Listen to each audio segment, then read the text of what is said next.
Hi everyone, welcome to this presentation part. In this part of presentation, we will discuss the basic features of transcription. And we know that transcription is a universal process that is present in all living organisms like prokaryotes and eukaryotes. So before moving into the presentation, let me introduce myself. I am Abdul Bari, working in the Department of Microbiology, Payashiraja College, Pulpalli. So I hope you will listen to this remaining presentations.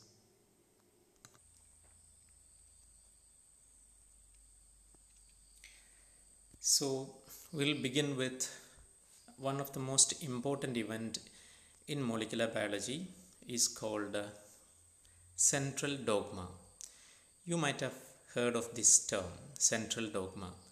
This is nothing but the process by which the informations encoded in the gene are converted into the corresponding character. So this process is otherwise called gene expression. So the central dogma in turn consists of two parts. The first one is the conversion of informations stored in the chromosome into the intermediary molecule called RNA, usually which is mRNA, and that process is called transcription.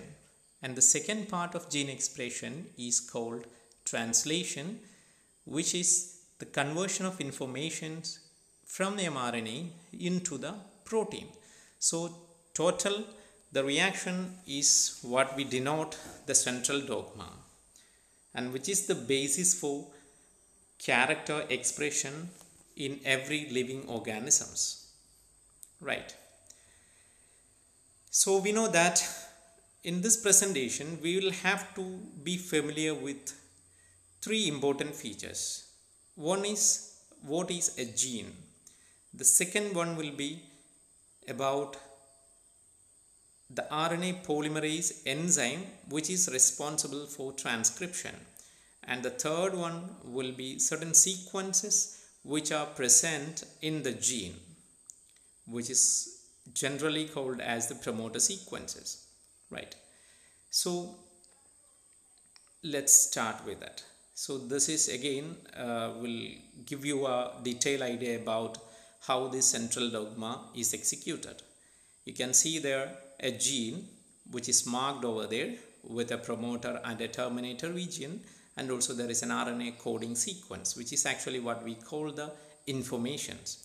So these informations are decoded into the mRNA format, and we know that the difference between a DNA and RNA is in their sequence in terms of uracil comes instead of thymine, and also the RNA is in the single stranded format. Otherwise they are almost the same, and so there is a conversion of information from the DNA into the mRNA, and from there into the polypeptides. So even though the processes are the same in both prokaryotes and eukaryotes, we can see certain common differences. The first and most important difference is that the site of transcription is slightly different in both organisms. The difference is because, as we know that in eukaryotes we have a membrane bounded nucleus which is completely absent in prokaryotes. So usually the transcription in eukaryotes are localized in the nucleoplasm, that means within the nucleus, whereas in prokaryote everything occurs within the cytoplasm. Then the next most important thing is the reaction of transcription is usually seen simultaneously with translation. That means there is a coupling of these two important reactions. This is like when an mRNA molecule is being synthesized, the same time the synthesized mRNA will be subjected for translation. Then about the RNA polymerase enzyme, there are different types of RNA polymerase enzymes in eukaryotes, but in prokaryotes we can see only a single type of RNA polymerase enzyme. Then the most important factors are the proteins involved in transcription are called the transcription factors. In eukaryotes we have diverse types of factors, unlike in prokaryotes where we are usually limited to a most important a major factor called sigma factor. Then in the mechanism of initiation and termination there are slight differences. We will see that all differences when we discuss about the mechanism of transcription. And in the regulatory mechanisms also it is quite different. Then the primary transcript, that means usually we refer the primary transcript as the mRNA molecule itself, and this mRNA molecule is slightly different in prokaryotes and eukaryotes. We will see that. Then in the post-transcriptional process also, in prokaryotes we do not have an elaborated transcriptional processing mechanisms, right? So these are the common differences between prokaryotes and eukaryotes in terms of transcription, right? So let's move. Then we will see certain that differences already we have seen in that slide. The first one, you can see the difference between the mRNA molecules of prokaryotes and eukaryotes. See, the mRNA molecule in prokaryotes are usually, we call it polycistronic. You can see there in the upper part of the image. The polycistronic means an mRNA which carry multiple genes are called polycistronic. You can see that clearly, that mRNA carry information for protein alpha, beta and gamma, which means the same mRNA will be translated to produce all these three different proteins from different locations of the mRNA, right? At the same time, in a eukaryotic system, you cannot see a polycistronic mechanism, but commonly they are monocistronic, right? Only a single protein will be encoded in it. Then about the transcription coupling with translation, you can see that in the image there is a newly synthesized RNA coming out of the transcription machinery, and at the same time you can see the ribosomes are catching up and there will be synthesis of proteins. And about the location, you can see the nucleus, which is the site of transcription in eukaryotic system, and the mRNA after certain processes within the nucleus will be transported into the cytoplasm where the ribosomes are usually located, which is not coupled to the transcription in eukaryotic system. So that's about the differences. Now what is a gene? That already we noted that these are the coding sequences of a chromosome, and we know that there are thousands and thousands of genes in different organisms. When you see a eukaryotic system, we can see for example in humans we have 20 to 25,000 different genes, whereas in a bacterial system we do not have that much high quantity of genes, right? So anyway, a gene is a coding sequence, or we can see a lot of definitions in textbooks. These are the sequence within the chromosome which carry an information, or these are the regions of the gene which codes for a polypeptide or which codes for a character. All those refers to a gene, right? So whatever be the definition, every gene usually carry certain important elements.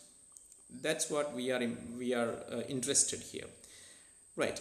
So the first and most important thing is a promoter sequence or a promoter region, usually seen in the starting site or just prior to the starting site of a gene, right? You can see there is a marked region called promoter sequence, which is the sequences located along with the transcription initiation site. And also you can see a terminator region usually at the end of a gene, and in between these two sequences you can see the coding regions, right? And when we see in detail about a gene and the sequence within the gene, especially in the promoter region, you can see certain factors.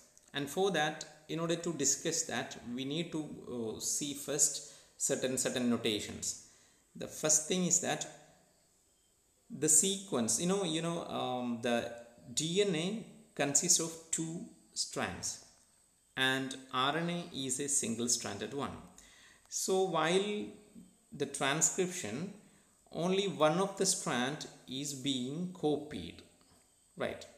So the process of transcription is almost same to that of replication, except that there is only a single strand from the DNA template is copied into the form of RNA, right? So which strand is being used, right? And whatever be the strand or whichever be the strand used, that strand is usually what we call the template strand, right? So that template strand is otherwise also called as non-coding strand, right? So automatically the other strand, the non-template strand is called coding strand. Clear? And the sequence of the mRNA will be equal to that of a coding strand, except in the position of thymine you can see uracil. That will be the only difference in terms of sequence between the coding strand and the mRNA molecule, right? That's the first thing. And the second thing is that the point or the nucleotide from which the transcription starts is usually denoted as the +1 site. Clear? So the +1 site indicates the first nucleotide which is being transcribed, right? And those sequences after that, that means those sequences from the +1 to below to that one, or you can otherwise say to the downstream of the +1 site, that sequences are usually given a sign of plus, that means +2, +3, +4, +10, like that, and those sequences are called downstream sequences. And similarly the opposite also, those sequences before the +1 are denoted -1, -2, -5, -10, -20, -30, etc. And those sequences are called upstream sequences. Clear? So these we need to understand these terms and concept for a better understanding of the mechanism of transcription, right? Then you can see this. There is a template strand, there is a non-template strand, and there is a RNA transcript. So this is about the first part of presentation.